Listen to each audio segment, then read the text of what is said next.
स्वागत है आप सभी स्टूडेंट्स का अमृत क्लासेज में। आज हम लोग पॉजेसिव एडजेक्टिव और पॉजेसिव प्रोनाउन के बारे में पढ़ेंगे। संबंधवाचक विशेषण और अधिकारवाचक सर्वनाम, इसका प्रयोग दिस दैट के साथ, दीज दोज के साथ किस प्रकार किया जाता है, कैसे पॉजेसिव एडजेक्टिव हो जाता है, कैसे पॉजेसिव प्रोनाउन हो जाता है, इसके बारे में हम लोग आज अध्ययन करेंगे। इसके पहले हम लोग दिस दैट दीज दोज के प्रयोग में डिमॉन्स्ट्रेटिव एडजेक्टिव और डिमॉन्स्ट्रेटिव प्रोनाउन के बारे में पढ़े हैं। संकेतवाचक सर्वनाम और संकेतवाचक विशेषण। आज पॉजेसिव एडजेक्टिव और पॉजेसिव प्रोनाउन, संबंधवाचक विशेषण और अधिकारवाचक सर्वनाम के बारे में पढ़ेंगे कि किस प्रकार इसका प्रयोग करने पर किस प्रकार प्रयोग किया जाता है और किस प्रकार प्रयोग करने पर इसका भाव बदलता है, कब एडजेक्टिव हो जाता है और कब प्रोनाउन हो जाता है। हम लोग टेबल को देखेंगे।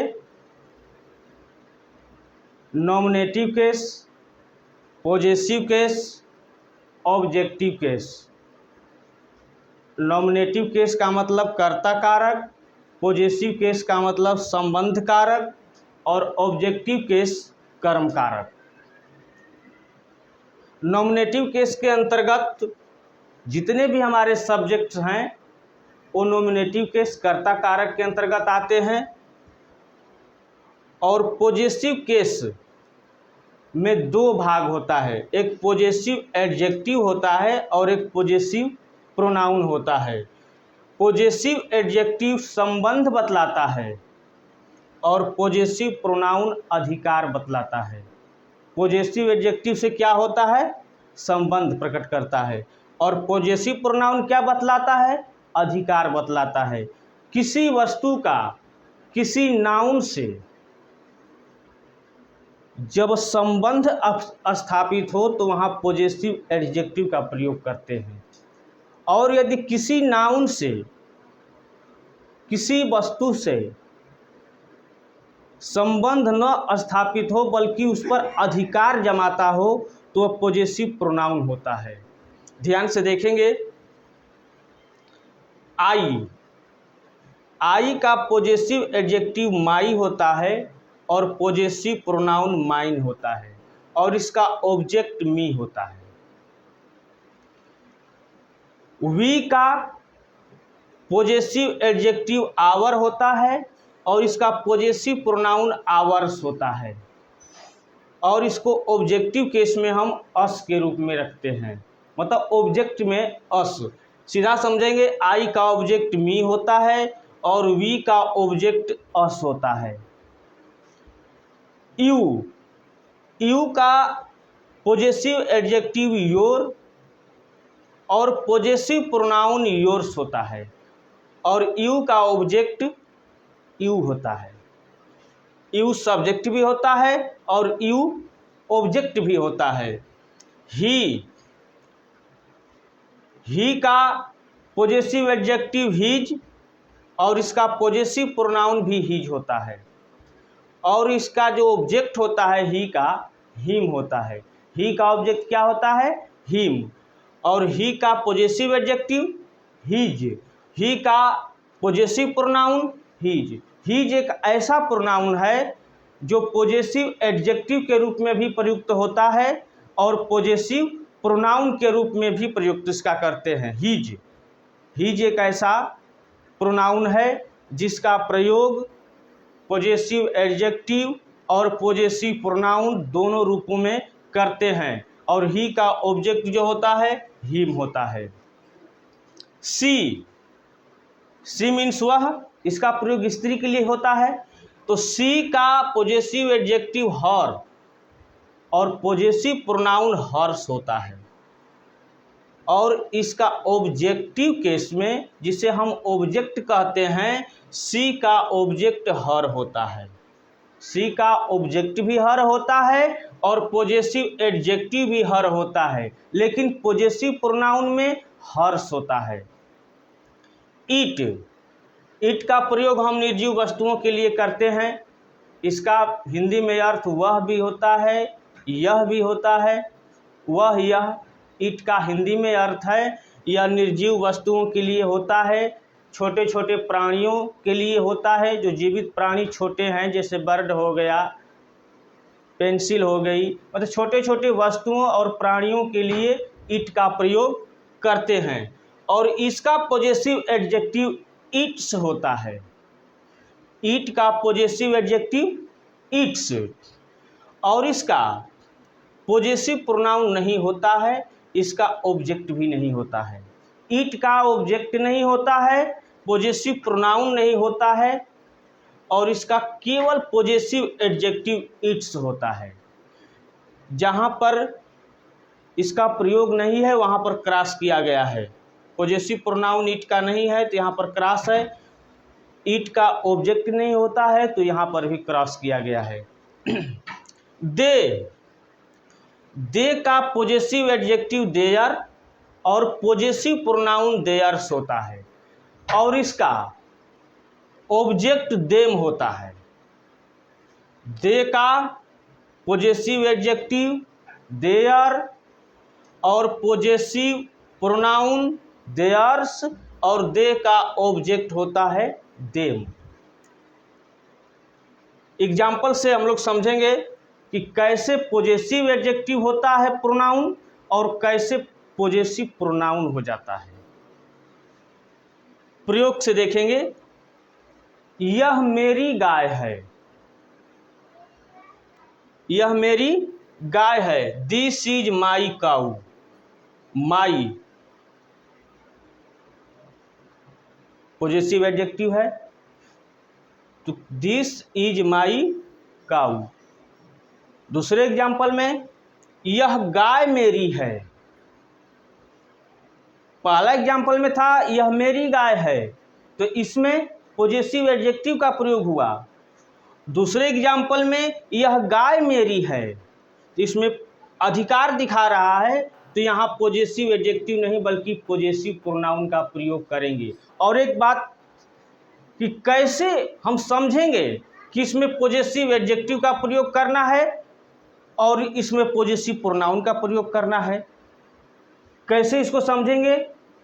तो साधारण भाषा में समझेंगे कि यदि दिस, दैट, दीज, दोज के बाद किसी नाउन का प्रयोग नहीं है तो उसे हम पॉजेसिव एडजेक्टिव के अंतर्गत रखेंगे।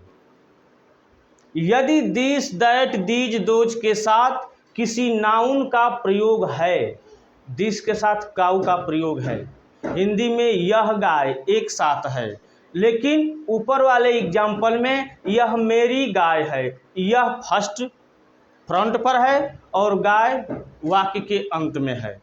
ये ध्यान देंगे कि यदि demonstrative adjective, demonstrative pronoun this, that, these, those के साथ किसी नाउन का प्रयोग है तो उसमें हम पॉजेसिव एडजेक्टिव वाले प्रोनाउन का प्रयोग करेंगे, और जिसमें दिस, दैट, दीज, दोज के साथ यदि नाउन हो तो उसके साथ हम पॉजेसिव प्रोनाउन का प्रयोग करेंगे। पुनः एग्जाम्पल पर देखेंगे। यह मेरी गाय है, दिस इज माई काऊ।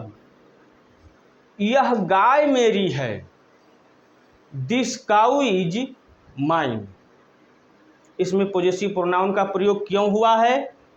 क्योंकि दिस, दैट, दीज, दोज के साथ किसी नाउन का प्रयोग हुआ है, इसलिए इस सेंटेंस में पॉजेसिव प्रोनाउन का प्रयोग किया गया है। तीसरे एग्जाम्पल में देखेंगे। ये सब उसकी पुस्तकें हैं। ये सब उसकी पुस्तकें हैं। These are his books. These are his books. These के साथ बुक का प्रयोग नहीं है, इसके साथ पॉजिटिव एडजेक्टिव का प्रयोग किया गया है, क्योंकि दीज बुक्स दोनों अलग अलग हैं। दीज फ्रंट पर है और बुक्स लास्ट में है। हिंदी वाक्य में भी ये शब्द फ्रंट में है और पुस्तकें वाक्य के अंत में है। तो यहाँ पर हम पॉजिटिव एडजेक्टिव का प्रयोग करेंगे। दीज आर हिज बुक्स, ये पुस्तकें उसकी हैं। दीज बुक्स, ये पुस्तकें एक साथ है। These books are his, these books are his. His के बारे में बताए हैं कि हिज एक ऐसा प्रोनाउन है जो पॉजिटिव एडजेक्टिव भी होता है और पॉजिटिव प्रोनाउन भी होता है। वह तुम्हारा घर है, दैट इज योर हाउस। इसमें पॉजिटिव एडजेक्टिव का प्रयोग है, क्योंकि दिस, दैट, दिस, दोज के बाद किसी नाउन का प्रयोग नहीं है। That is your house. अगला एग्जाम्पल, वह घर तुम्हारा है। वह घर एक साथ है, ध्यान से देखेंगे। वह घर तुम्हारा है। That house is yours. That के साथ नाउन का प्रयोग है, इसलिए इस पे पॉजिटिव प्रोनाउन का प्रयोग किया गया है। That house is yours. मेरी गाय काली है। माई काऊ इज ब्लैक। मेरी गाय, ये तो साधारण बात है। जब कोई पॉजिटिव एडजेक्टिव के साथ किसी नाउन का प्रयोग है तो ये तो साधारण बन जाएगा। मेरी गाय काली है, माई काऊ इज ब्लैक। उसकी आवाज़ सुरीली होगी। उसकी आवाज़ सुरीली होगी, मीठी होगी। Her voice will be sweet. इसका प्रयोग हम प्रेजेंट टेंस में भी करते हैं, पास्ट टेंस में भी करते हैं और फ्यूचर टेंस में भी करते हैं। तो उसकी आवाज़ सुरीली होगी, मतलब उसकी आवाज़ मीठी होगी। तो her voice will be sweet, यहाँ हिज भी हो जाएगा। His voice will be sweet.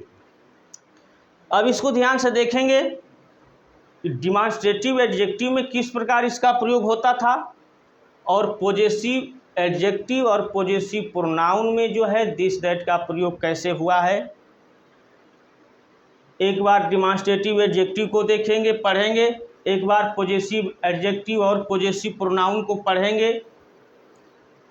इसके बाद ट्रांसलेट करेंगे।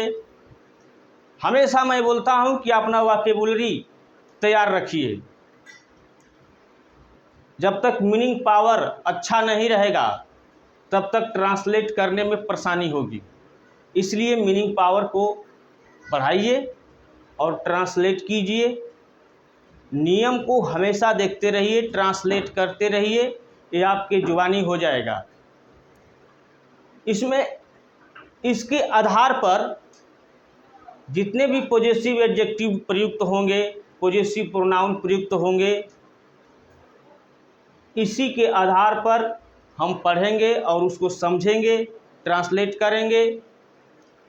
और जितने भी हमारे स्टूडेंट्स अभी तक लाइक सब्सक्राइब नहीं किए हैं, लाइक और सब्सक्राइब कीजिए और अपने दोस्तों में शेयर कीजिए।